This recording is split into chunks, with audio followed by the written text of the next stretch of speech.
Vocês já ouviram falar que os pés virados para trás não mentem? Pois eu aprendi isso da pior forma possível. E quando digo pior, acreditem, não estou exagerando nem um pouco. Meu nome é Rafael, tenho 32 anos e até 3 meses atrás eu era apenas mais um guia turístico trabalhando na região amazônica.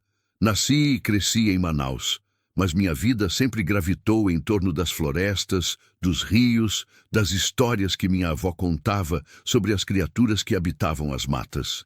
Histórias que, como qualquer jovem criado na cidade, eu ouvia com meio sorriso, pensando que eram apenas contos para assustar criança. Lendas, folclore, aquelas coisas que a gente respeita por tradição, mas não leva realmente a sério. Até aquele dia de setembro, tudo começou quando recebi uma proposta inusitada. Um grupo de pesquisadores estrangeiros, 2 americanos e uma francesa, contratou meus serviços para uma expedição de 15 dias em uma região remota da floresta, próxima à fronteira com o Amazonas. Eles estavam estudando padrões de biodiversidade, coletando amostras de plantas e insetos raros. O pagamento era generoso, muito além do que eu costumava receber dos turistas convencionais que vinham tirar fotos e voltar para casa com histórias sobre piranhas e jacarés. Aceitei sem pensar 2 vezes. Afinal, eu conhecia aquelas matas como a palma da minha mão, ou pelo menos era o que eu acreditava. Os primeiros dias foram tranquilos. Acampamos em áreas conhecidas, seguimos trilhas mapeadas, e os pesquisadores ficaram maravilhados com a quantidade de espécies que encontrávamos. Dr. Michael, o líder do grupo, era um biólogo de meia-idade, metódico e obcecado por catalogar cada folha, cada inseto. Sua colega, Sarah, era mais jovem, entusiasta, sempre com uma câmera pendurada no pescoço. E havia a Amélie, a botânica francesa de olhos verdes, que parecia estar perpetuamente fascinada por tudo ao redor. No 5º dia, Michael me pediu algo que imediatamente acendeu um sinal de alerta na minha cabeça.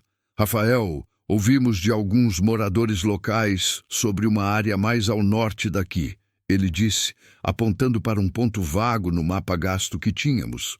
Dizem que há uma concentração incomum de espécies endêmicas lá. Seria possível nos levar até essa região? Olhei para o mapa. A área que ele indicava era além das trilhas convencionais, adentrando uma parte da mata que mesmo os ribeirinhos evitavam. Meu avô costumava dizer que aquelas bandas eram terra do protetor, e quando criança eu não entendia direito o que isso significava. Minha avó complementava com histórias sobre o guardião da floresta, aquele que punia os caçadores e os destruidores, o Curupira. Essa região é complicada, respondi escolhendo as palavras com cuidado. O terreno é acidentado, há poucas referências para navegação, e os moradores locais têm suas razões para evitá-la. Razões supersticiosas, você quer dizer? Michael sorriu condescendente. Olhe, Rafael, respeitamos a cultura local, mas estamos aqui para a ciência. Não acreditamos em, como vocês chamam, Curupira? Boto cor-de-rosa? São histórias folclóricas encantadoras, mas não vão interferir no nosso trabalho. Senti um incômodo no peito, mas o dinheiro falava alto. Além disso, uma parte de mim, a parte cética, urbanizada, educada, concordava com ele. Eram apenas histórias. Eu tinha 32 anos e nunca tinha visto nada de sobrenatural naquelas matas, apesar das dezenas de expedições que havia conduzido. Tudo bem, cedi finalmente. Mas vamos com calma. Essa área exige respeito e atenção redobrada. Não podemos nos perder lá dentro. Na manhã seguinte, partimos antes do amanhecer. Deixamos o acampamento base com mochilas mais leves, levando apenas o essencial para 3 dias de caminhada. A floresta naquela direção mudava gradualmente. As árvores ficavam mais antigas, mais altas, seus troncos cobertos por camadas espessas de musgo e trepadeiras.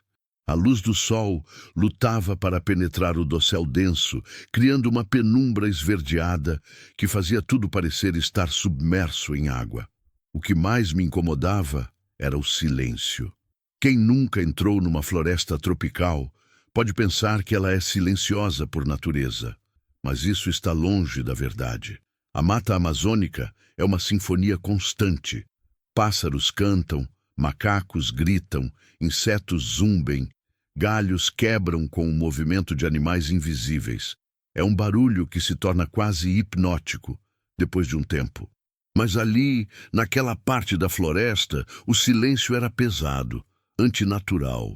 Era como se todos os seres vivos tivessem decidido, em acordo mútuo, que aquele não era lugar para fazer ruído. Vocês estão notando isso? Perguntei ao grupo no segundo dia de caminhada naquela direção. Notando o quê? Sarah respondeu, ocupada fotografando uma orquídea rara. O silêncio. Não tem barulho de animais aqui. Michael deu de ombros. Provavelmente nossa presença os afugentou. É normal, mas não era normal. Eu sabia disso. Havia algo errado, algo que meus instintos tentavam me dizer, mas que minha razão ainda se recusava a aceitar. Na noite do sexto dia, acampamos em uma pequena clareira próxima a um igarapé. A água era cristalina, correndo mansamente sobre pedras cobertas de limo. Enquanto os pesquisadores preparavam suas anotações e catalogavam as amostras do dia, fui coletar lenha para a fogueira. Foi quando vi as pegadas.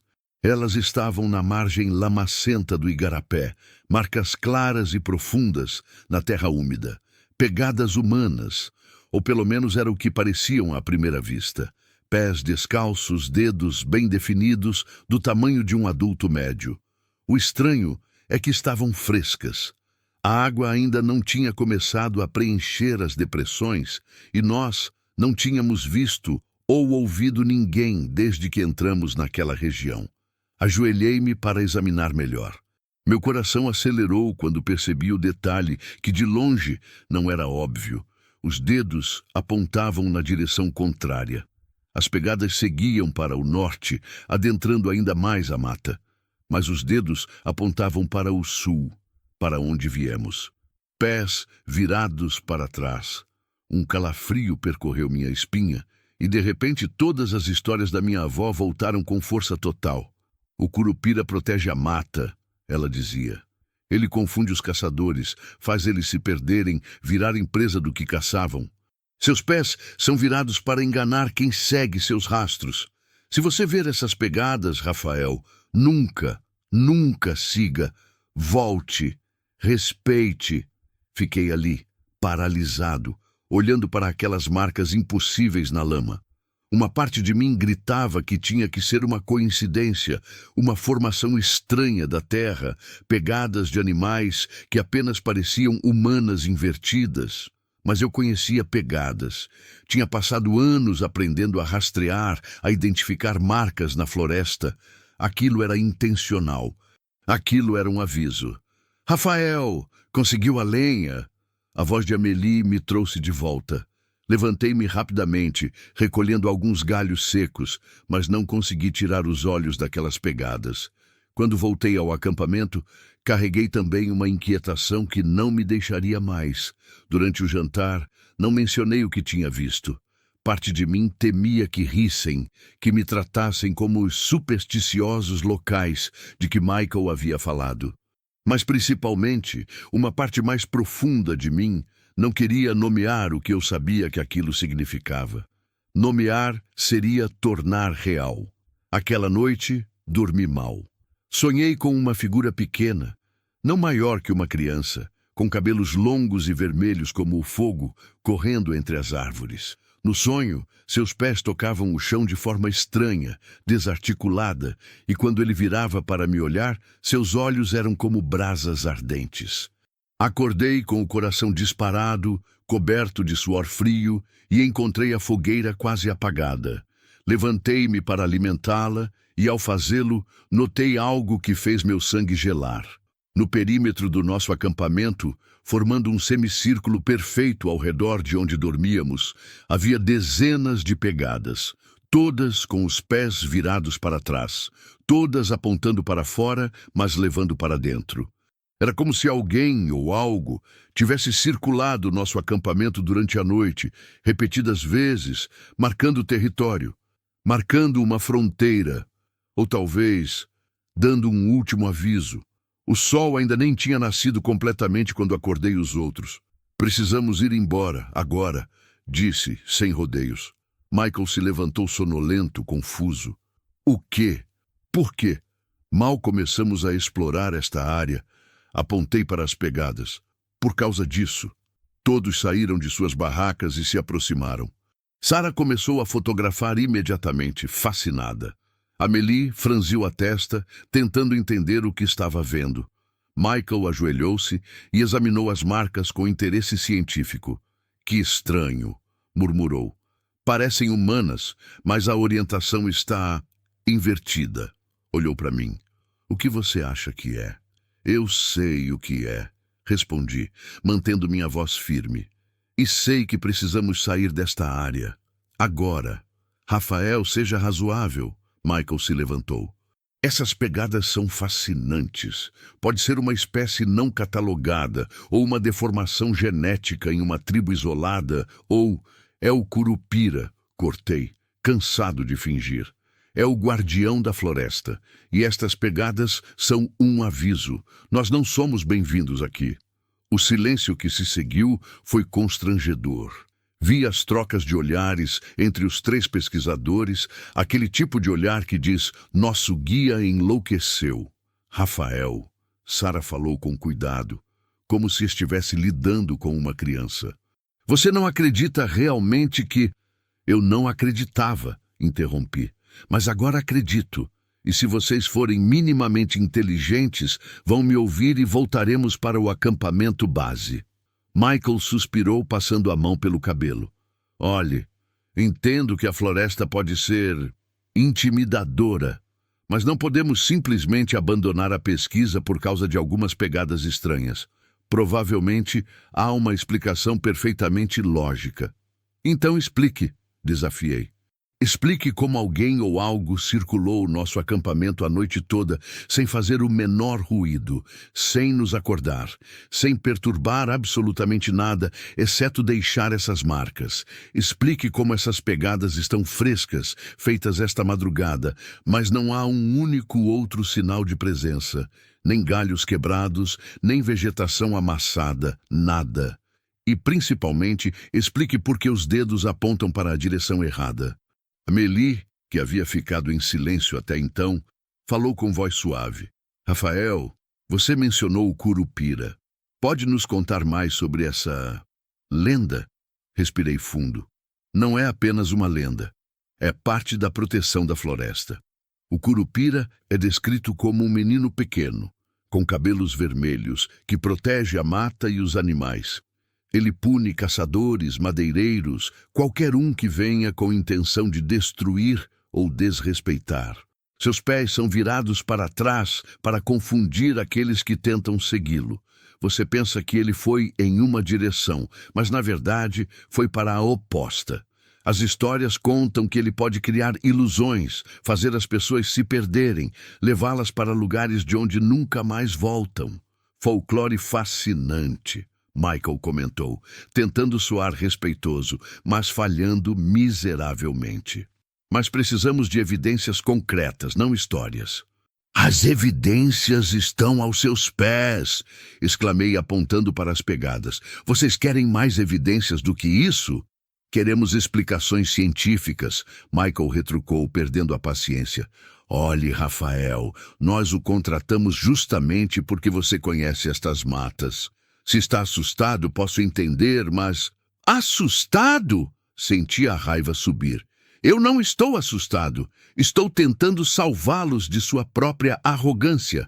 Esta floresta não funciona pelas suas regras, doutor. Ela tem suas próprias leis, seus próprios guardiões, e nós acabamos de receber um aviso muito claro. A discussão continuou por mais 20 minutos. No final, chegamos a um acordo tenso. Passaríamos mais um dia naquela área, apenas um, e depois começaríamos o retorno ao acampamento base. Não estava satisfeito com o compromisso, mas foi o máximo que consegui arrancar deles. Enquanto preparávamos o equipamento para o dia de exploração, não consegui deixar de notar como as pegadas ao redor do acampamento pareciam nos observar, como se fossem olhos invisíveis julgando cada um de nossos movimentos. Decidimos explorar a área em um raio de 2 quilômetros do acampamento, sempre mantendo referências visuais para não nos perdermos. Michael estava particularmente interessado em uma espécie de bromélia que havia encontrado, algo que ele jurava não constar em nenhum registro científico.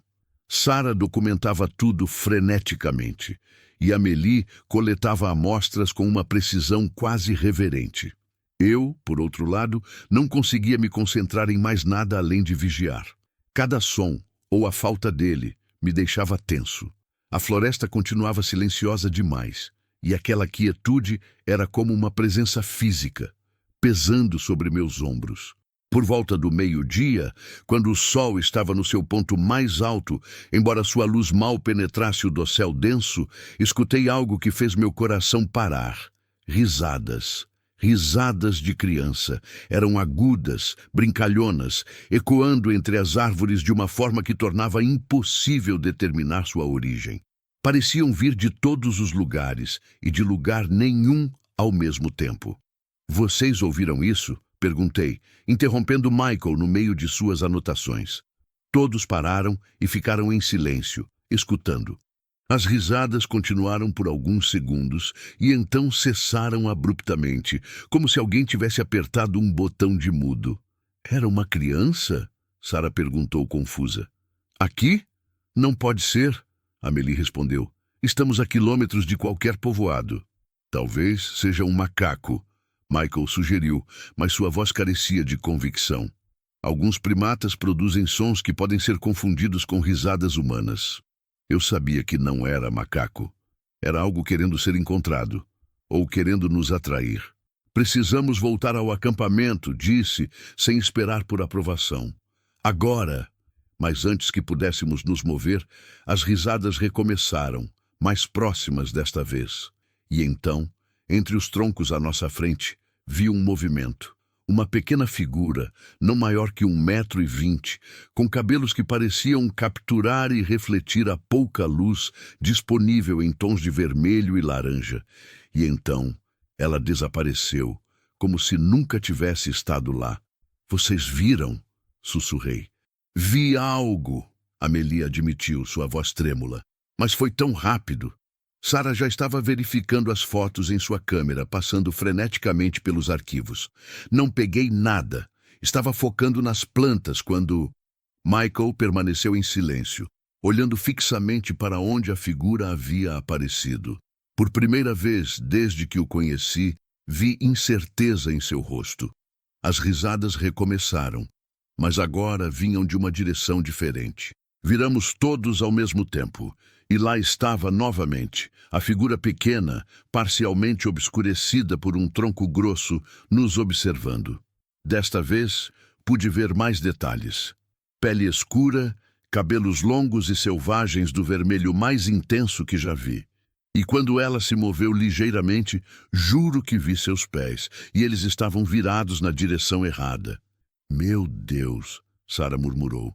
A figura inclinou a cabeça como um animal curioso estudando uma presa e então fez algo completamente inesperado. Acenou para nós. Um aceno lento, deliberado, quase zombeteiro. E então se virou e desapareceu na mata, deixando para trás apenas o som de sua risada diminuindo na distância. Nós precisamos seguir", Michael disse. E houve algo em sua voz que me alarmou. Não era mais o cientista cético. Era quase um transe, uma compulsão. "Não", disse firmemente, segurando seu braço. "Não vamos. Isso é exatamente o que ele quer." "Ele?" Michael me olhou como se estivesse me vendo pela primeira vez. Você realmente acha que é o Curupira?" "Eu sei que é." Sarah já tinha começado a caminhar na direção em que a figura havia desaparecido, como se fosse puxada por uma corda invisível. Amélie a seguiu automaticamente, seus olhos vidrados. "Não!" Gritei, correndo para bloquear o caminho delas. Vocês não entendem? Ele está nos chamando. Está tentando nos fazer seguir. E se seguirmos, vamos nos perder. Vamos. Mas elas não estavam me ouvindo. Era como se minhas palavras não chegassem até elas. Michael também começou a caminhar, seus olhos fixos em algum ponto distante entre as árvores. Entrei em pânico. Vi a situação escorregando completamente do meu controle. Pensei em fisicamente detê-los, mas eram 3 contra 1, e eles estavam sob algum tipo de influência que eu não conseguia quebrar. Então as risadas voltaram, mais altas, mais intensas, vindo de múltiplas direções ao mesmo tempo, como se houvesse não uma, mas dezenas de crianças invisíveis cercando-nos. O som era ao mesmo tempo alegre e profundamente perturbador. Continha uma qualidade que não era totalmente humana. E, de repente, tão abruptamente quanto começaram, as risadas pararam. O silêncio que se seguiu foi absoluto e sufocante.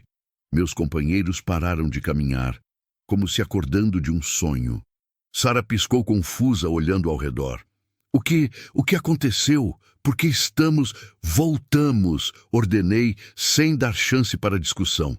Voltamos agora, pegamos nossas coisas e saímos desta área. Não há mais negociação. Para meu alívio, ninguém argumentou. O encontro, por mais breve e perturbador que tivesse sido, havia quebrado a barreira de ceticismo que eles mantinham. Haviam visto, haviam sentido, e isso mudava tudo. Voltamos ao acampamento em silêncio, cada um perdido em seus próprios pensamentos. Eu liderava, verificando constantemente nosso caminho, certificando-me de que seguíamos as marcas que eu havia deixado na ida. A última coisa que precisávamos era nos perdermos. Mas quando chegamos à clareira onde havíamos montado o acampamento, encontramos algo que fez meu sangue gelar. O acampamento havia sido destruído. Não de forma violenta, nada estava rasgado ou quebrado, mas tudo havia sido deslocado. As barracas estavam montadas em posições diferentes, formando um círculo perfeito. Nossos suprimentos haviam sido cuidadosamente arranjados no centro desse círculo, empilhados em uma torre improvável. E ao redor de tudo, formando um anel completo, havia pegadas, centenas delas, todas com os pés virados para trás. Isso não é possível, Sara murmurou. Estávamos fora por apenas algumas horas. Michael caminhou lentamente até o centro do círculo, olhando para cima, para a torre de suprimentos. Isto desafia qualquer explicação lógica. Bem-vindo à realidade, respondi, minha voz mais dura do que pretendia. Esta é a explicação lógica. Nós fomos avisados, nós ignoramos. E agora ele está nos mostrando que esta não é nossa terra, que ele pode fazer o que quiser, quando quiser. Amélie se aproximou das pegadas, ajoelhando-se para examiná-las de perto. São tão humanas, exceto pela direção. Como isso é anatomicamente possível? Não é uma questão de anatomia, expliquei, começando a recolher nossas coisas da pilha impossível no centro. Não é uma questão de biologia, como vocês conhecem. É outra coisa, algo além da compreensão científica convencional. Trabalhamos em silêncio tenso para reorganizar o acampamento, ou melhor, para preparar nossa partida. Ninguém sugeriu ficar mais uma noite. O acordo tácito era claro. Precisávamos sair dali o mais rápido possível. Mas quando estava terminando de arrumar minha mochila, Sara gritou. Corremos na direção dela e a encontramos apontando para uma árvore na borda da clareira. Lá, entalhado na casca com precisão impossível, havia uma mensagem. Não eram palavras exatamente. Eram símbolos que pareciam dançar diante dos olhos, mudando sutilmente cada vez que piscávamos. Mas, de alguma forma, incompreensivelmente, eu sabia o que diziam. Vão embora, última chance. A mensagem não estava lá 1 hora atrás. Eu tinha certeza disso. Ok. Michael disse, sua voz surpreendentemente calma para alguém confrontando o impossível. Vamos agora. Levamos menos de 15 minutos para terminar de arrumar. Enquanto verificava meu GPS para traçar a rota mais direta de volta ao acampamento base, notei algo estranho. O dispositivo estava mostrando leituras erráticas, a posição pulando aleatoriamente pelo mapa, os números de coordenadas mudando sem sentido. Merda, murmurei. O que foi? Amélie perguntou. O GPS está falhando, a bússola também. Verifiquei minha bússola de backup e ela estava girando descontroladamente, incapaz de encontrar o norte. Vamos ter que navegar pela memória e referências visuais. O que deveria ser uma afirmação confiante, afinal, eu tinha anos de experiência, soou oco mesmo aos meus próprios ouvidos. Porque eu sabia o que estava acontecendo. Ele estava brincando conosco. O Curupira estava mostrando seu poder, demonstrando que, apesar de toda nossa tecnologia, de toda nossa ciência, nós estávamos completamente à sua mercê em sua floresta. Começamos a caminhar, seguindo o que eu acreditava ser a direção correta. Mas havia algo perturbadoramente errado. As árvores não pareciam familiares. As formações rochosas que eu tinha certeza de ter visto na ida não estavam onde deveriam estar. Era como se a própria floresta tivesse se reorganizado ao nosso redor. Depois de 2 horas de caminhada, chegamos a uma pequena clareira que me fez parar abruptamente. Era idêntica, absolutamente idêntica, à clareira onde havíamos acampado.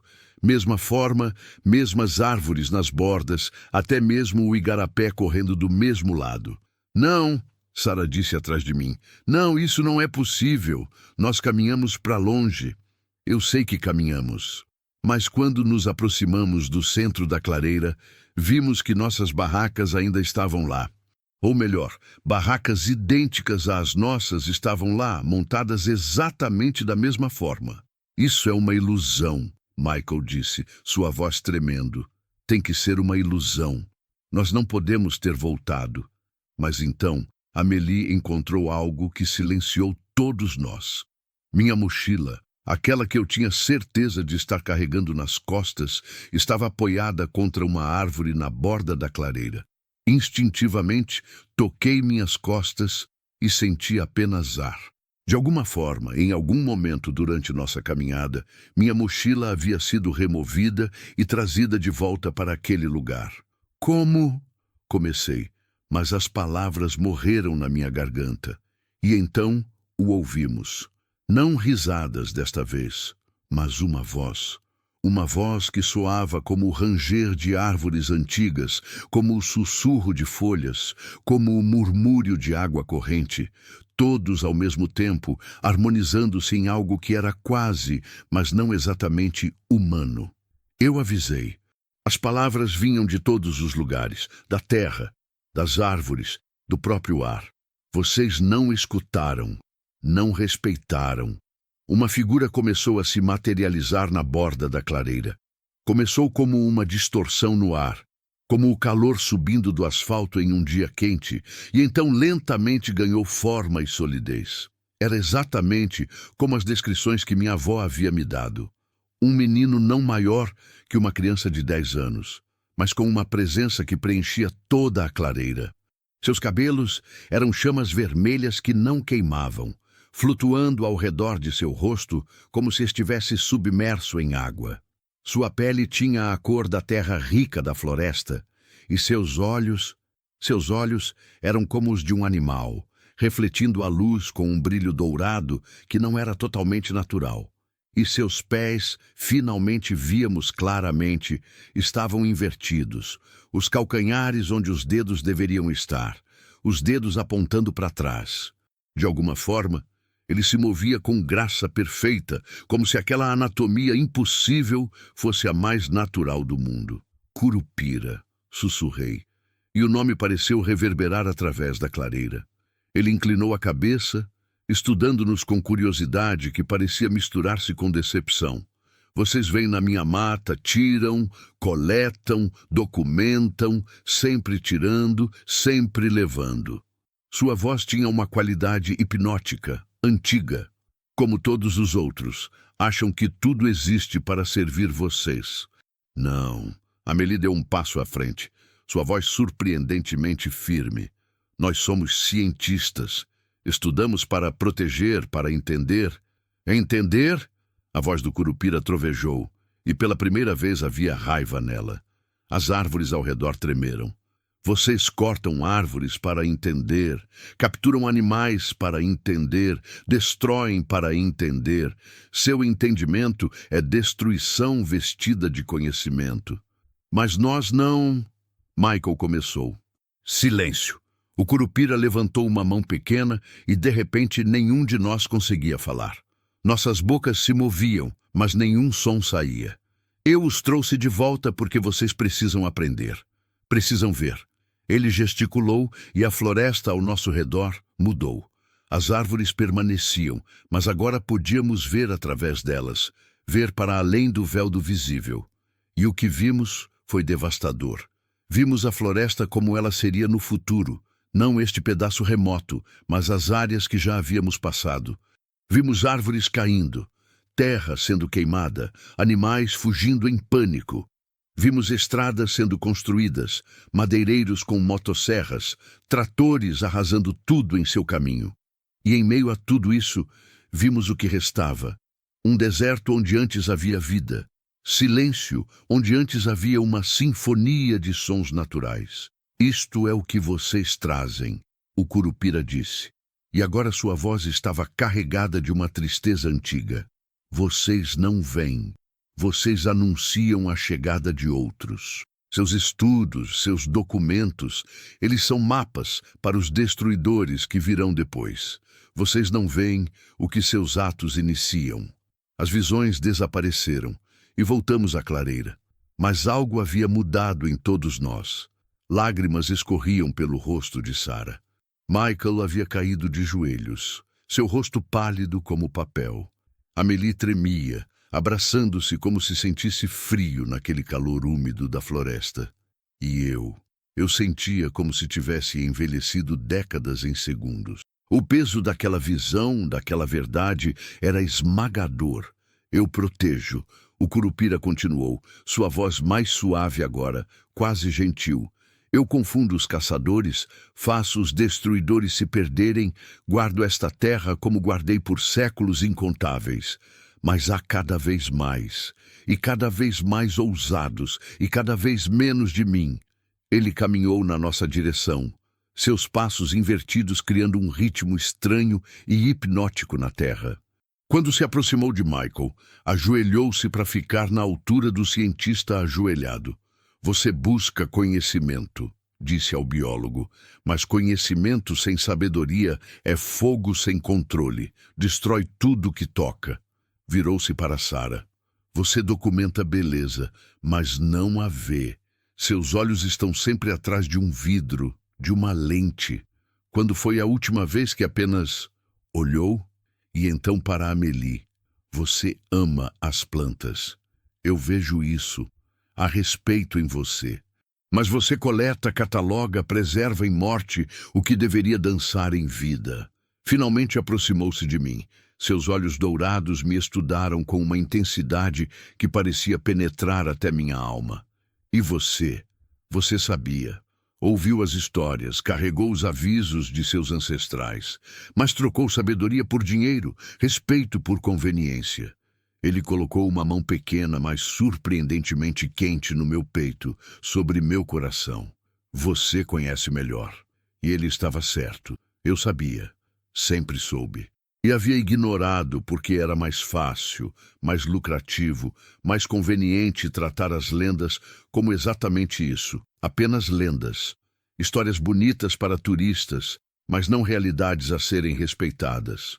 O que você quer de nós? Consegui finalmente perguntar, minha voz voltando junto com uma coragem que não sabia que possuía. O Curupira recuou alguns passos, observando-nos a todos. Por um longo momento ele não disse nada, apenas nos estudou, como um professor estudaria alunos que o haviam desapontado, mas que ainda tinham potencial. Eu quero que vocês vejam, disse finalmente. Realmente vejam. Não através de lentes, não através de microscópios, não através de números em papéis. Vejam com os olhos que seus ancestrais tinham, antes de esquecerem como. Ele gesticulou novamente, e a floresta ao nosso redor começou a brilhar. Não era uma luz física exatamente, mas algo mais profundo, mais fundamental. Era como se cada árvore, cada planta, cada inseto invisível na mata começasse a emanar sua própria essência, sua própria presença. E, de repente, nós podíamos sentir tudo. Sentíamos a antiguidade das árvores centenárias, suas raízes entrelaçadas numa rede complexa de comunicação que se estendia por quilômetros. Sentíamos as milhões de vidas microscópicas no solo, cada uma desempenhando seu papel na dança complexa do ecossistema. Sentíamos os animais escondidos, jaguares dormindo em galhos altos, preguiças mastigando lentamente folhas, tucanos coloridos aninhados em troncos ocos. Sentíamos tudo como uma única respiração gigantesca, um organismo vivo do qual nós éramos apenas visitantes temporários. E mais do que isso, sentíamos a presença de outros como o Curupira. Não os víamos claramente, mas estavam lá. Espíritos, guardiões, entidades antigas que haviam protegido aquela terra desde tempos imemoriais.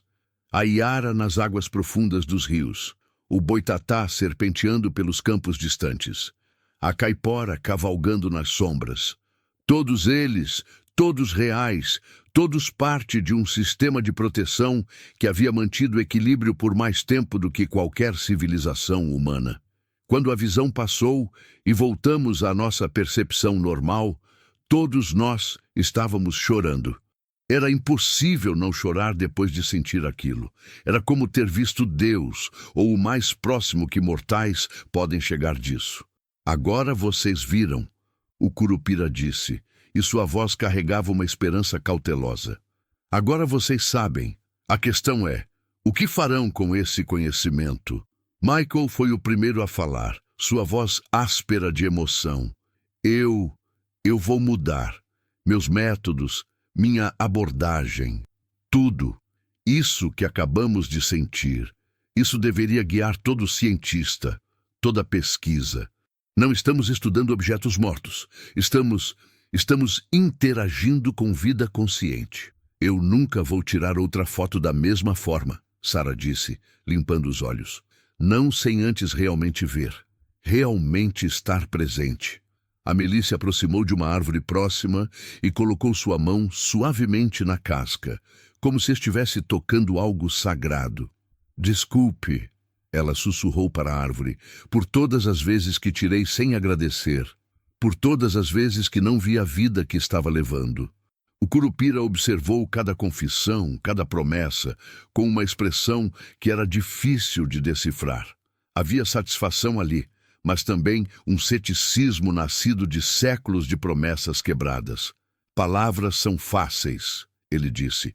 Palavras são vento, ações são raízes. Mostrem-me, não com palavras agora, mas com o que fazem quando saírem desta floresta. Se voltarem a seus velhos hábitos, se esquecerem o que viram aqui, eu saberei, e não haverá segunda chance. Ele começou a recuar, sua forma começando a se dissolver nas sombras da floresta. Mas antes de desaparecer completamente, virou-se mais uma vez. Rafael, ele me chamou. Você carrega sangue de quem respeitava. Sua avó conhecia as velhas formas. Não deixe esse conhecimento morrer com a geração dela. Ensine, lembre, proteja. Eu vou, prometi, e dessa vez era uma promessa que eu pretendia manter, não importando o custo. E todos vocês, ele olhou para cada um de nós em sequência. Vocês viram hoje o que poucos humanos viram e viveram para contar. Usem isso. Sejam pontes entre o mundo que esqueceu e a sabedoria que nunca deveria ter sido perdida. Com essas palavras finais, o Curupira desapareceu completamente, deixando apenas o som suave do vento nas folhas e o murmúrio distante do igarapé. A clareira pareceu suspirar, como se estivesse liberando tensão há muito mantida. Por um longo momento, nenhum de nós se moveu. Estávamos processando, tentando encaixar o que havíamos experimentado nas estruturas limitadas de nossa compreensão humana. Era como tentar descrever um oceano para alguém que nunca viu água. As palavras eram insuficientes. Ele nos deixou ir. Amélie finalmente disse, sua voz cheia de admiração e alívio. Ele nos deu uma chance, corrigi. Ele nos testou e agora vai esperar para ver se merecemos essa chance. Olhei ao redor da clareira e, para meu alívio, vi que minha bússola agora funcionava normalmente. O GPS também havia voltado a mostrar leituras estáveis. Éramos livres para partir, mas livres com um peso, um compromisso, uma responsabilidade que não tínhamos quando chegamos. Desmontamos o acampamento em silêncio reverente, cada movimento deliberado e respeitoso. Amélie pediu permissão em voz baixa, antes de recolher algumas amostras que havia deixado, prometendo que seriam tratadas com dignidade. Sarah tirou suas últimas fotos, mas desta vez vi que ela não estava apenas clicando mecanicamente. Ela pausava, observava, realmente via antes de capturar a imagem. Michael organizou suas anotações com um cuidado que não havia visto antes, como se cada palavra fosse agora sagrada. A jornada de volta levou 3 dias. 3 dias de caminhada em silêncio contemplativo, cada um de nós perdido em seus próprios pensamentos, processando o que havíamos vivenciado. A floresta parecia diferente agora, ou talvez fôssemos nós que estávamos diferentes. Onde antes eu via apenas árvores e vegetação, agora percebia personalidade, presença, vida consciente. Era ao mesmo tempo humilhante e inspirador. Na segunda noite, enquanto acampávamos numa área segura mais próxima à civilização, Michael finalmente quebrou o silêncio que havia se estendido por horas. Vocês acham que alguém vai acreditar em nós? Ele perguntou, olhando para as chamas da fogueira. Se contarmos o que aconteceu? Algumas pessoas vão, respondi pensando em minha avó, nos anciãos da comunidade que sempre souberam, sempre acreditaram. Outras não, e talvez não devamos contar a todos. Como assim? Sarah perguntou intrigada. Pense sobre isso, expliquei. Se contarmos amplamente, o que acontecerá? Virão cientistas querendo estudar o fenômeno, virão caçadores de tesouros e aventureiros querendo encontrar o Curupira. Virão céticos tentando desmentir, e no processo, aquela área que é protegida, que é sagrada, será invadida, violada, transformada em atração turística. Amélie assentiu lentamente. É como revelar a localização exata de uma espécie rara em extinção. Você pode ter boas intenções, mas está efetivamente assinando sua sentença de morte. Exatamente, concordei. Então temos que ser estratégicos, usar o que aprendemos para influenciar políticas, para educar, para proteger, mas sem expor diretamente o que não deveria ser exposto.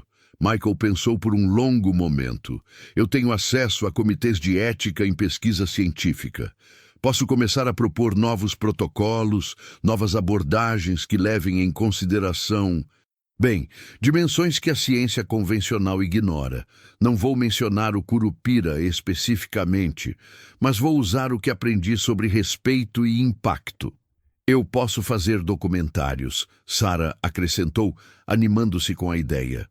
Não sobre o que aconteceu, mas sobre povos indígenas e comunidades tradicionais que sempre souberam dessas coisas.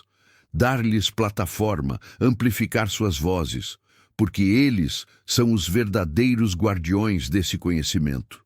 E eu, Amélie disse pensativamente, vou repensar completamente como faço pesquisa botânica.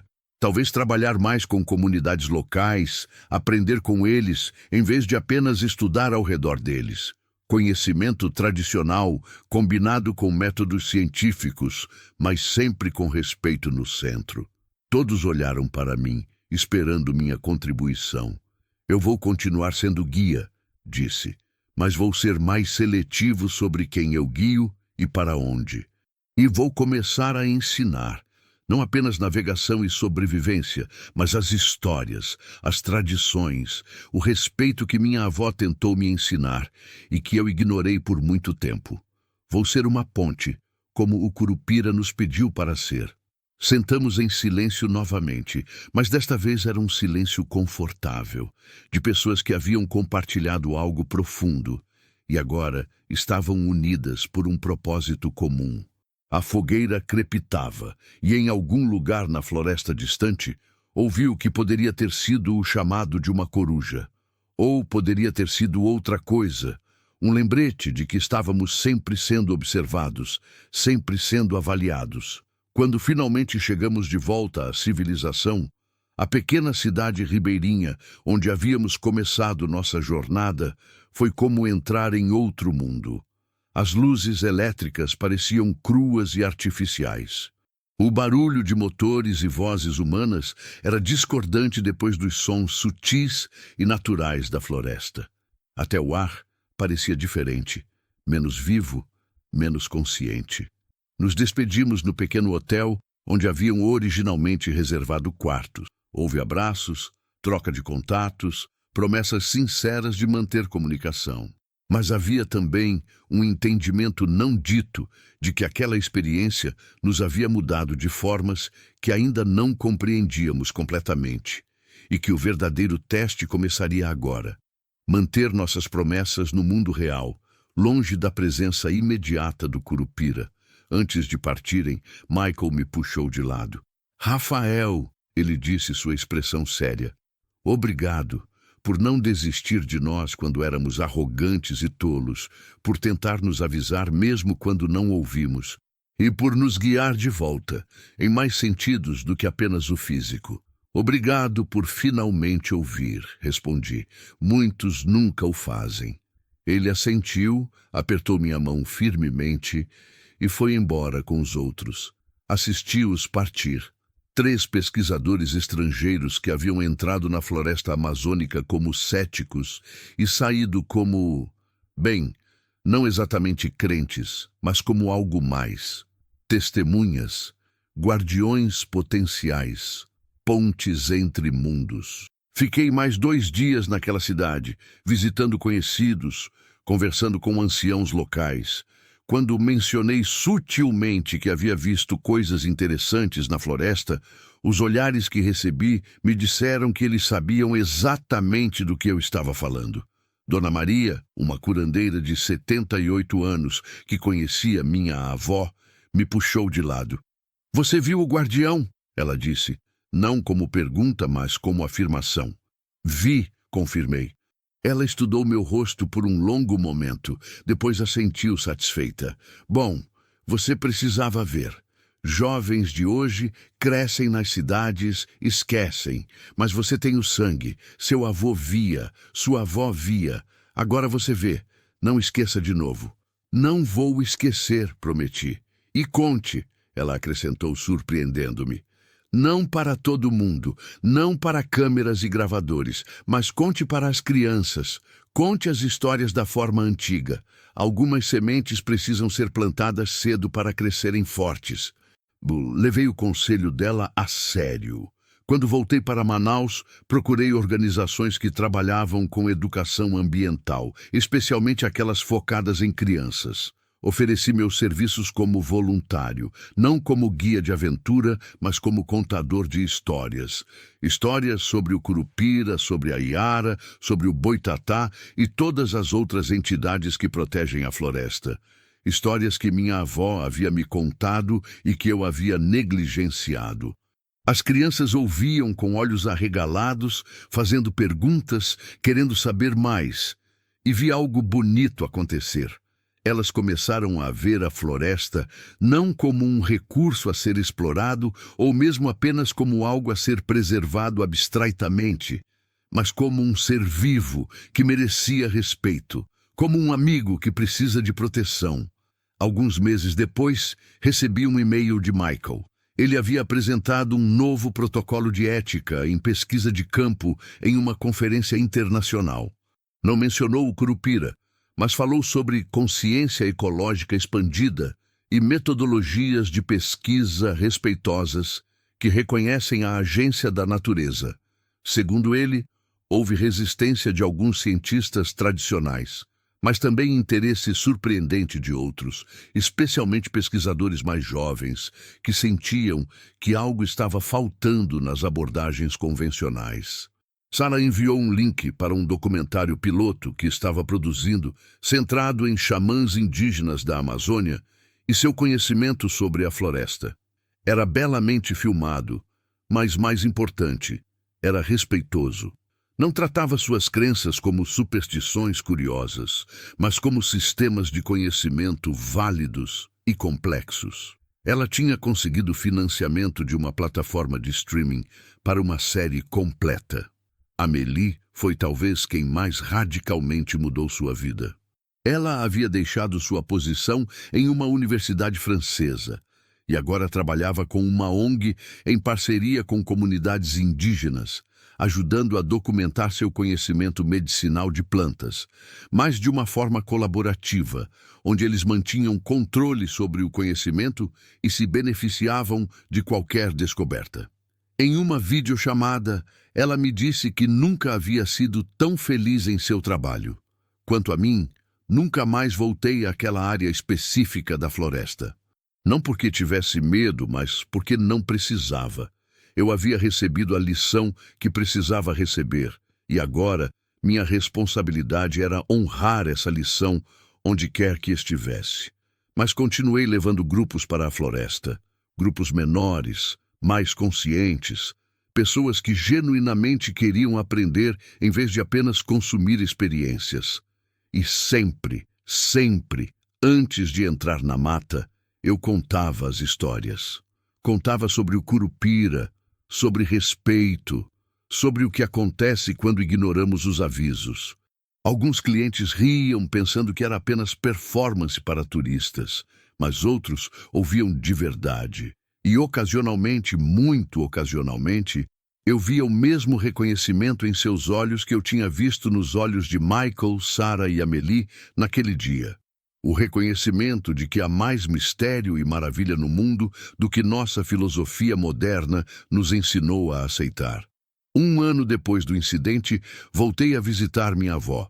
Ela estava mais frágil, com quase 86 anos, mas seus olhos ainda brilhavam com a mesma inteligência afiada de sempre.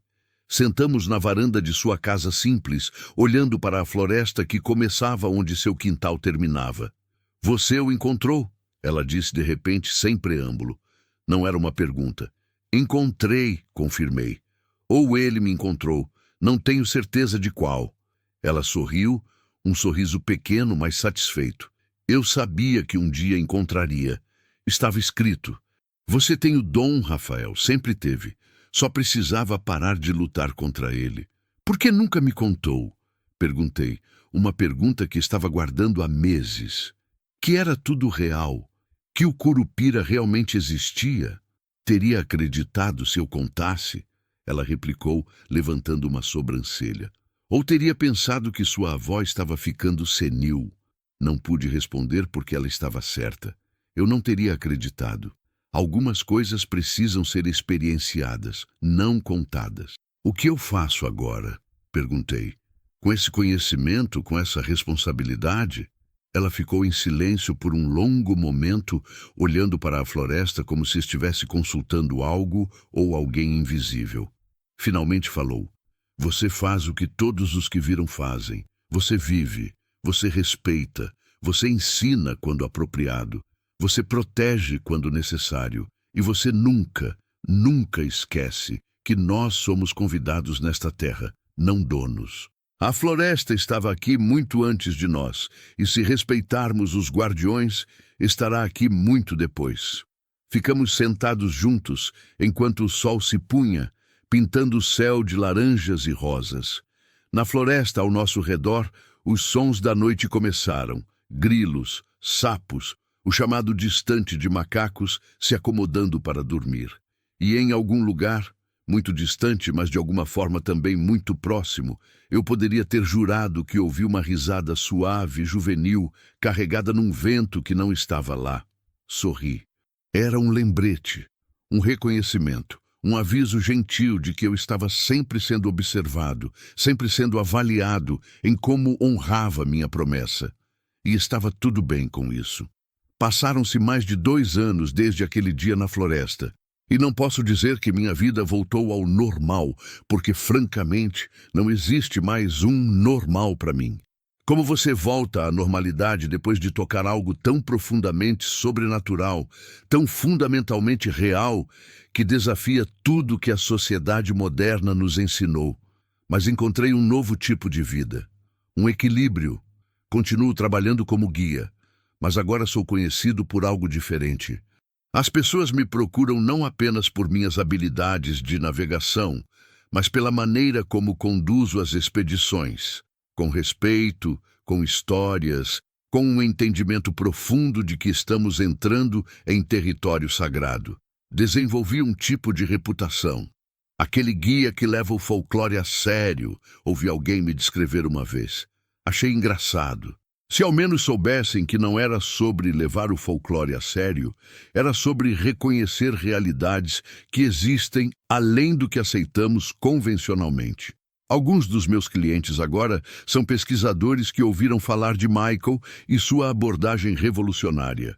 Eles vêm querendo aprender não apenas sobre a floresta, mas sobre as formas antigas de relacionamento com ela. Ensino o que posso, sempre respeitando os limites. Algumas coisas não são para forasteiros. Não importa quão bem intencionados sejam. Ocasionalmente, muito ocasionalmente, permito-me guiar alguém até áreas mais remotas, próximas, mas nunca exatamente na mesma, da região onde encontramos o Curupira. Sempre com preparação extensiva, sempre com respeito máximo, sempre pronto para recuar se os sinais disserem para fazê-lo. E sim, ainda vejo sinais. Não tão dramaticamente como naquele dia, mas eles estão lá para quem sabe procurar. Pegadas ocasionais que não deveriam estar onde estão. Risos distantes, sem fonte aparente. Árvores arranjadas de formas que parecem quase intencionais. Pequenos lembretes de que nunca estamos realmente sozinhos na floresta e que os guardiões ainda vigiam. Uma tarde, alguns meses atrás, eu estava conduzindo um pequeno grupo, um casal de brasileiros mais velhos e sua neta adolescente, por uma trilha relativamente fácil. A menina, chamada Beatriz, tinha ficado quieta durante a maior parte da caminhada, mas percebi que ela estava observando tudo com uma intensidade incomum para alguém de sua idade, especialmente na era dos smartphones. Quando paramos para descansar perto de um riacho, ela se aproximou de mim. Rafael, ela disse timidamente, posso fazer uma pergunta estranha? Claro, respondi intrigado. Você realmente viu o Curupira? Aquelas histórias que você conta são verdadeiras? Olhei para ela, para seus olhos sérios e curiosos, e vi algo de familiar. Aquela fome por entendimento, aquela abertura para possibilidades que a maioria dos adultos havia perdido há muito tempo. Por que você pergunta? Devolvi a pergunta gentilmente. Ela hesitou, depois disse em voz baixa. Porque eu acho que vi algo.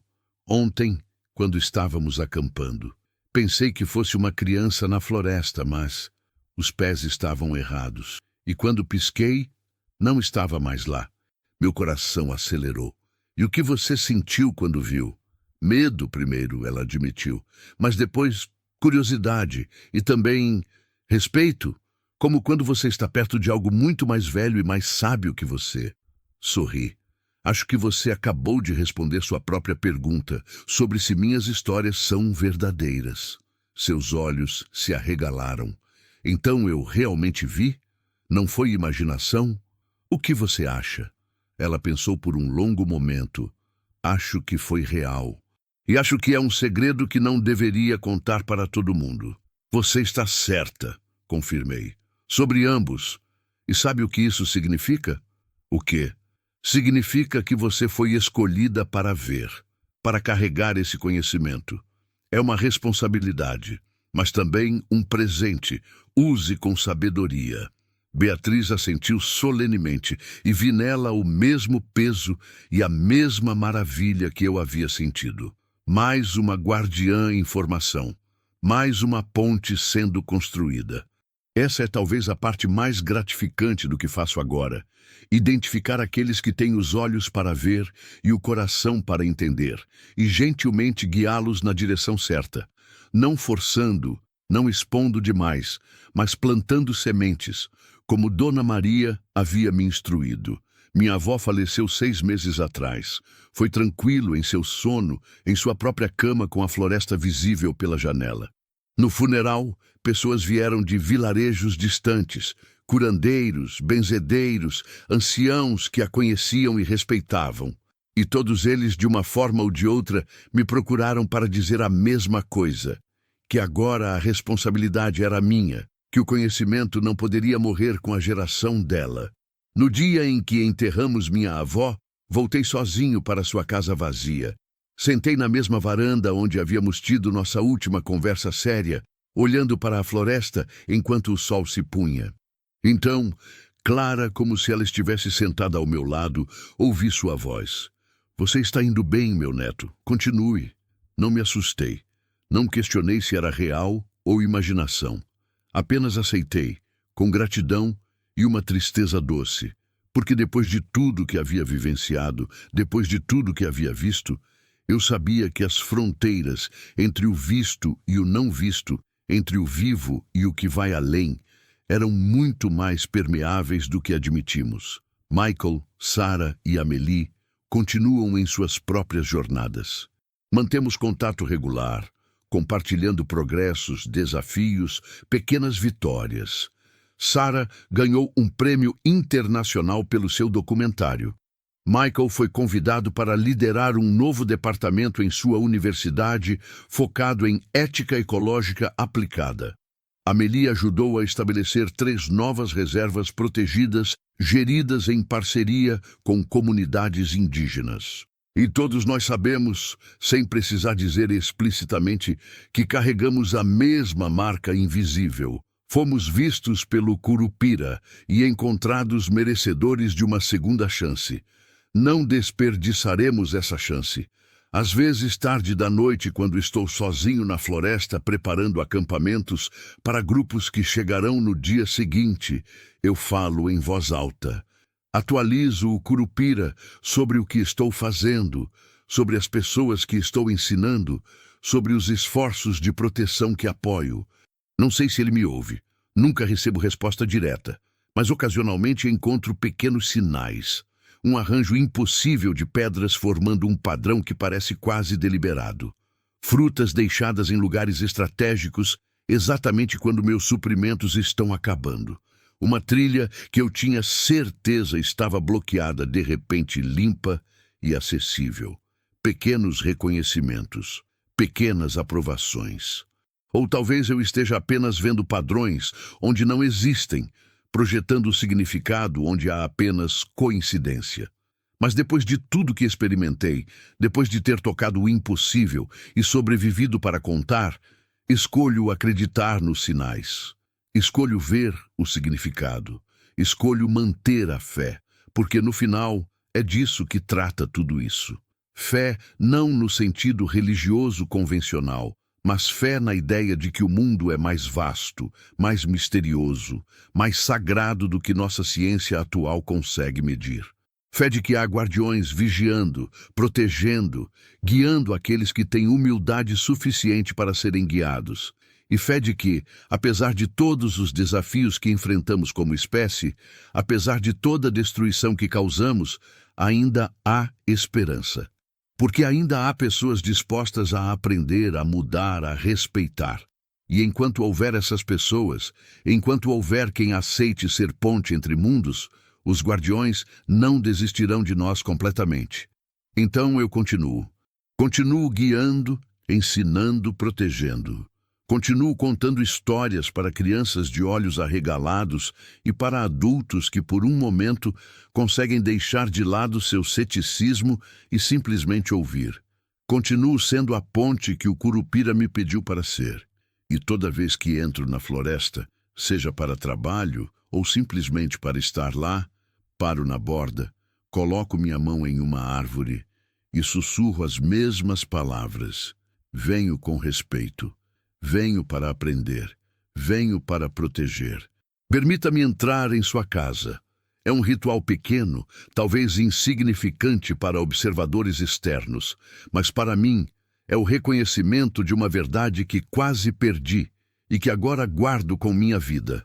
Nós não somos os donos desta terra, somos convidados. E como todo bom convidado, devemos nos comportar com respeito e gratidão. Hoje completam exatamente 3 anos desde aquele encontro que mudou tudo. 3 anos desde que olhei nos olhos dourados do Curupira e vi não um monstro do folclore, mas um guardião cansado lutando uma batalha que parece cada vez mais impossível. Estou novamente na floresta, mas desta vez com um propósito diferente. Não estou guiando turistas ou pesquisadores. Estou sozinho com uma pequena mochila contendo apenas o essencial: água, algumas frutas, um cobertor fino e uma oferenda cuidadosamente preparada. Hoje é um dia importante. Hoje estou voltando àquela clareira. Levei 2 dias de caminhada para encontrá-la novamente. Parte de mim temia que não conseguisse, que o Curupira tivesse escondido o caminho, tornado impossível retornar. Mas talvez ele soubesse que eu viria. Talvez ele esperasse por isso. Quando finalmente chego à clareira, é exatamente como lembro. O igarapé ainda murmura suavemente. As árvores antigas ainda formam um círculo protetor ao redor do espaço aberto. Até o ar parece o mesmo, pesado, com aquele silêncio significativo que não é ausência de som, mas presença de atenção. Coloco minha mochila no chão e retiro a oferenda. Um pequeno cesto tecido por uma artesã local, contendo frutas nativas da floresta, tabaco tradicional e um pequeno instrumento musical de madeira que um xamã amigo me ajudou a preparar. São oferendas simples, mas feitas com respeito e intenção. Coloco o cesto no centro da clareira e me afasto, sentando-me de costas para uma árvore grossa. E então espero. Espero enquanto o sol atravessa o céu, criando padrões de luz e sombra na clareira. Espero enquanto os sons da floresta gradualmente retornam. Pássaros cantando timidamente, insetos zumbindo, folhas sussurrando. Como se a mata estivesse lentamente me aceitando de volta, reconhecendo que desta vez vim não como invasor, mas como suplicante. Quando o sol começa a se pôr, tingindo tudo com aquela luz dourada do final da tarde, finalmente sinto a mudança no ar. Aquela qualidade de atenção aumenta, torna-se quase tangível. E então, sem fanfarra ou drama, ele está lá.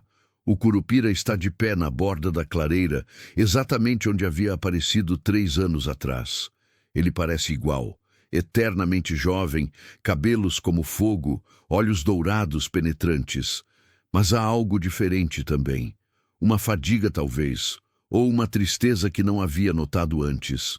Você voltou, ele diz, e sua voz carrega uma complexidade de emoções que não consigo totalmente decifrar. Surpresa? Aprovação? Resignação? Voltei, confirmo, permanecendo sentado, mantendo minha postura respeitosa. Vim agradecer e prestar contas. Ele inclina a cabeça, curiosidade brilhando em seus olhos. Agradecer? Por me mostrar, por não me matar quando tinha todos os motivos para fazê-lo, por me dar uma chance de ser melhor. O Curupira caminha para o centro da clareira, seus passos invertidos criando aquele ritmo desconcertante que agora, estranhamente, me parece quase musical. Ele se ajoelha ao lado do cesto de oferendas, tocando-o gentilmente. Você trouxe presentes, observa. Oferendas humildes, respondo. Não sei o que um guardião como você precisaria, mas quis mostrar que não vim de mãos vazias, que entendo o valor de reciprocidade. Ele pega uma das frutas, um pequeno buriti, e o examina com uma expressão que poderia ser carinho. Há muito tempo ninguém me traz oferendas. Não assim, não com verdadeira compreensão do que significam. Fico em silêncio, deixando que ele processe o gesto. Após um momento, ele coloca a fruta de volta e se vira para me olhar diretamente. Você disse que veio prestar contas. Me conte, então, o que você fez com o que te mostrei. E então conto. Conto sobre os grupos que guiei com nova consciência, sobre as histórias que compartilhei, sobre as crianças cujos olhos se iluminaram ao ouvir sobre os guardiões da floresta. Conto sobre Michael, Sarah e Amélie, e como cada um deles manteve suas promessas de formas que estão genuinamente fazendo diferença. Conto sobre as pequenas vitórias, áreas protegidas, projetos de pesquisa redesenhados, comunidades fortalecidas em sua luta para proteger suas terras. Mas também conto sobre os fracassos, sobre os clientes que rejeitaram as histórias como superstição, sobre as áreas que não pudemos salvar, sobre a sensação constante de estar lutando uma batalha contra uma maré que parece sempre crescente. Quando termino, o Curupira permanece em silêncio por longo tempo. Ele se levanta e caminha até a borda da clareira, olhando para a floresta como se pudesse ver muito além do que é visível. Você fez mais do que esperava, ele finalmente diz. Mais do que a maioria faria. Mais do que tenho visto em muito tempo. Há algo em sua voz, uma vulnerabilidade que não esperava, que me faz levantar e me aproximar cuidadosamente. Como tem sido para você? Pergunto. Nestes 3 anos? Ele me olha, e por um momento vejo além da máscara do guardião poderoso. Vejo cansaço, vejo a solidão de séculos. Vejo a dor de assistir sua floresta ser destruída pedaço por pedaço, não importa quão duramente lute. Difícil, ele admite simplesmente. Cada vez mais difícil. Há cada vez mais destruidores e cada vez menos de nós. Alguns dos outros guardiães já não estão mais. Quando a terra que eles protegem morre, eles morrem com ela. Somos parte da floresta, não separados dela. A revelação me atinge como um soco no estômago. Você está morrendo? Todos estamos morrendo, ele corrige. Lentamente, à medida que a floresta encolhe, nós encolhemos. Nosso poder diminui. Em alguns lugares já não há guardiões. Ninguém para confundir os caçadores, ninguém para proteger os animais, ninguém para defender as árvores antigas. Sinto lágrimas queimando meus olhos. O que podemos fazer? Tem que haver algo mais que possamos fazer. O Curupira se vira para me encarar completamente. Você já está fazendo, Rafael. Você, seus amigos, aquela menina Beatriz e outros como ela. Vocês são a única esperança que temos. Não podemos lutar esta batalha sozinhos. Nunca pudemos, realmente. Sempre precisamos de humanos que escolhem ficar do nosso lado, que escolhem proteger em vez de destruir. Então, por que afastar as pessoas? Por que assustar, confundir, fazer com que tenhamos medo da floresta? Medo? Ele quase sorri, embora seja uma expressão triste. Não é medo que busco criar. É respeito, reverência. As pessoas devem ter cuidado quando entram em lugares sagrados, mas aqueles que vêm com o coração puro, com verdadeiro respeito, ele gesticula para mim. Esses são bem-vindos. Esses são necessários. Assimilo suas palavras, sentindo o peso delas. Você me deu um presente 3 anos atrás. Digo finalmente. Mostrou-me uma verdade que transformou minha vida. Deixe-me lhe fazer uma pergunta agora. O que você precisa? Não o que os guardiões em geral precisam, mas você especificamente. Como posso ajudar? Ele me estuda por um longo momento, como se estivesse avaliando algo profundo. Então, surpreendentemente, ele estende sua mão pequena. Hesito apenas 1 segundo antes de tomar sua mão na minha. O momento em que nossas peles se tocam, sou inundado com sensações. Sinto a floresta através dele. Cada árvore, cada animal, cada gota de água, cada folha. Sinto a dor das árvores sendo cortadas, como se fossem cortes em minha própria carne. Sinto o terror dos animais fugindo de incêndios. Sinto a antiga sabedoria das raízes entrelaçadas sendo rompidas. Mas também sinto a alegria, O nascimento de uma nova planta, o primeiro voo de um passarinho, a chuva alimentando terra seca, a resistência silenciosa da vida persistindo apesar de tudo. E então sinto algo mais. Sinto outros como eu, espalhados pela Amazônia, pelo Brasil, pelo mundo, pontos de luz em meio à escuridão.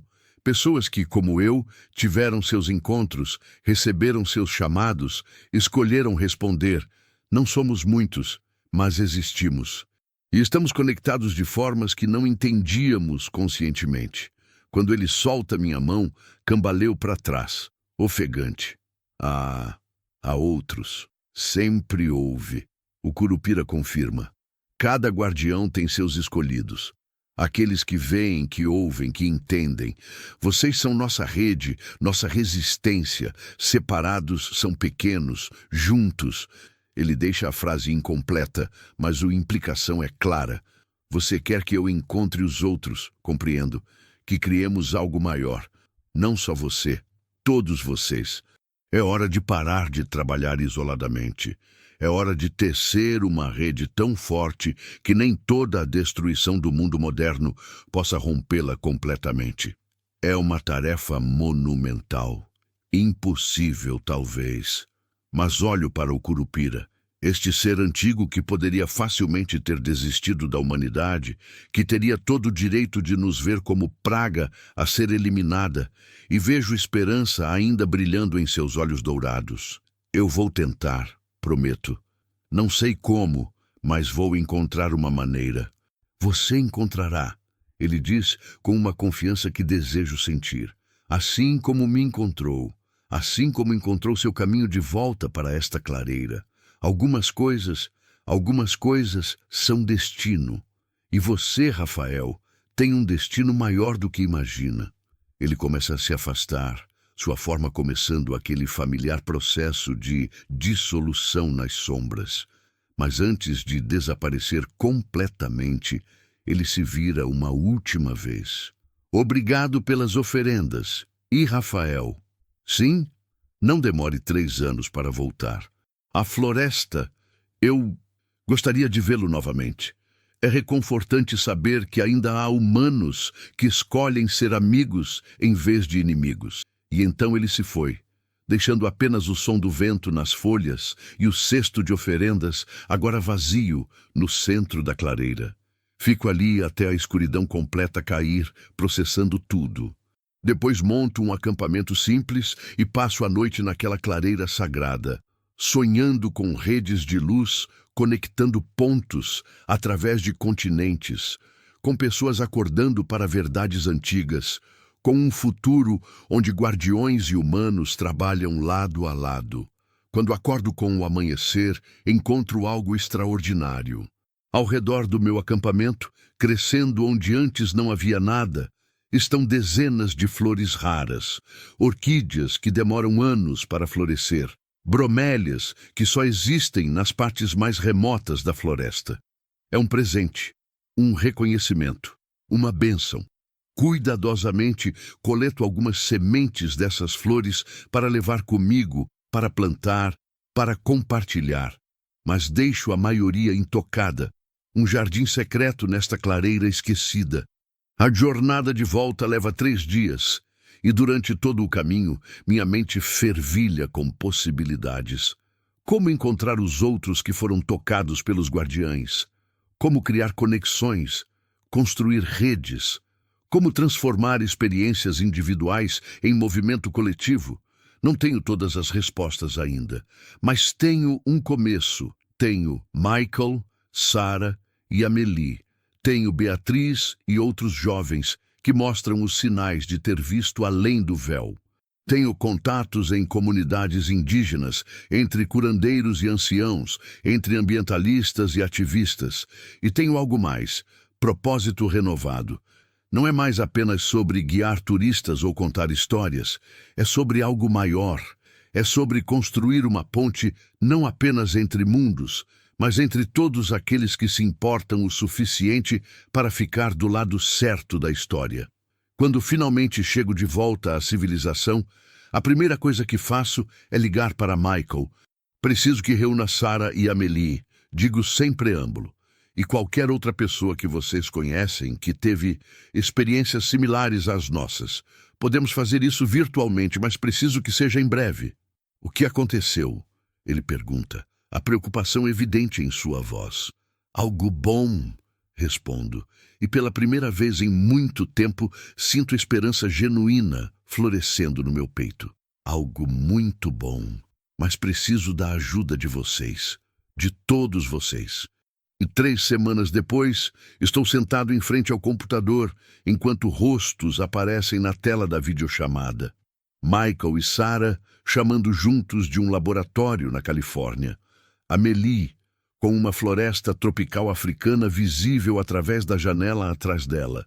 E outros, 17 no total, de 12 países diferentes.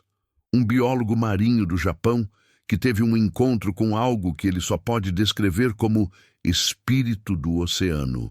Uma engenheira florestal da Noruega que jura ter sido salva por criaturas das antigas histórias nórdicas quando se perdeu em uma tempestade de neve. Um jovem ativista do Congo que fala com reverência sobre os guardiães de sua floresta ancestral. Cada um com sua história, cada um com sua experiência, cada um escolhido, de uma forma ou de outra, para ser ponte entre o visto e o não visto. Obrigado por virem. Começo, meu coração acelerado. Sei que isto pode parecer estranho, reunir estranhos baseado em experiências que a maioria das pessoas rejeitaria como delírio ou superstição. Mas estou aqui para dizer que não estamos loucos e não estamos sozinhos. Durante as próximas 3 horas, compartilhamos nossas histórias. Há risos de reconhecimento, lágrimas de alívio, momentos de silêncio reverente. E, gradualmente, uma compreensão emerge. Somos parte de algo maior. Algo que sempre existiu, mas que precisa, agora mais do que nunca, se tornar visível, organizado, efetivo. No final da chamada, estabelecemos nossos primeiros passos. Criar uma rede de comunicação discreta, compartilhar estratégias e recursos, identificar áreas críticas que precisam de proteção e combinar esforços, documentar encontros e experiências de formas que respeitem o sagrado, mas que também possam influenciar aqueles que precisam de evidências mais convencionais. Não é uma organização formal com estatutos e hierarquia. É algo mais orgânico, mais parecido com uma floresta. Cada um de nós uma árvore individual, mas todos conectados através de raízes invisíveis, compartilhando nutrientes, se apoiando mutuamente, mais fortes juntos do que jamais poderíamos ser sozinhos. O que chamamos isso? Sarah pergunta perto do final. Há um momento de silêncio pensativo. Então Amélie, com um sorriso pequeno, sugere: que tal os que veem? É simples, é perfeito, é verdadeiro. Os que veem, repito, testando o nome. E em algum lugar, distante mas também próximo, imagino o Curupira ouvindo e aprovando. Hoje, enquanto escrevo estas palavras, já se passaram 5 anos desde aquele dia que mudou tudo. 5 anos desde que segui pegadas erradas na floresta e encontrei não um monstro, mas um professor. Não terror, mas transformação. Os que vêm cresceram. Somos agora mais de 200, espalhados por 40 países. Não somos uma organização que busca publicidade ou reconhecimento. Trabalhamos nas sombras, nas margens, nos espaços entre o mundo moderno e as antigas sabedorias. Tivemos vitórias, áreas protegidas estabelecidas, projetos destrutivos bloqueados ou redesenhados, conhecimentos tradicionais preservados e respeitados, jovens inspirados a se tornarem próxima geração de guardiões. Também tivemos derrotas, florestas que não pudemos salvar, guardiães que, como o Curupira havia previsto, desapareceram quando suas terras foram destruídas. Momentos de desespero quando a escala da destruição parece tão vasta que nossos esforços parecem gotas num oceano. Mas continuamos, porque desistir não é opção. Porque uma vez que você vê, você não pode não ver. Uma vez que você sabe, você não pode não saber.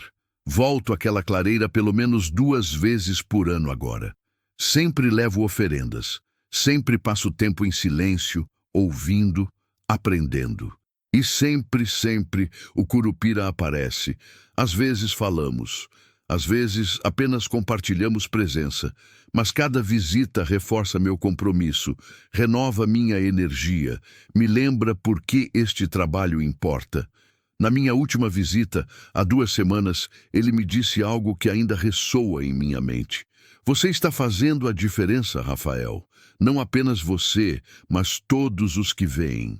A diferença pode parecer pequena agora, mas sementes pequenas crescem em árvores grandes. E árvores grandes podem mudar florestas inteiras. E se não for o suficiente? Perguntei.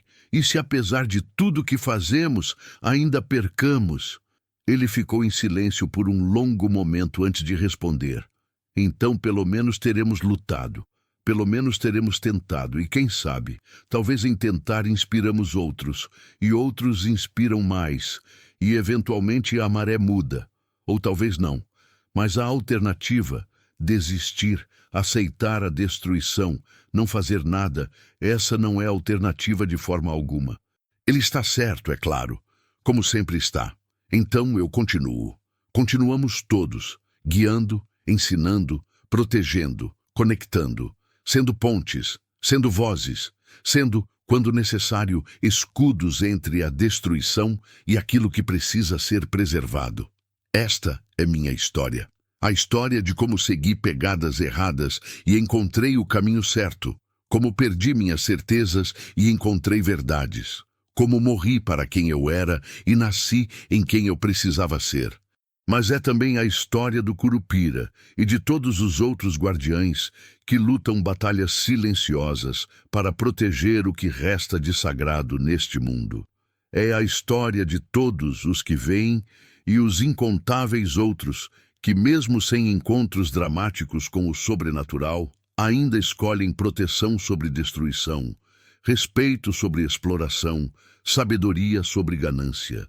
E é finalmente uma história inacabada, porque cada dia traz novas escolhas.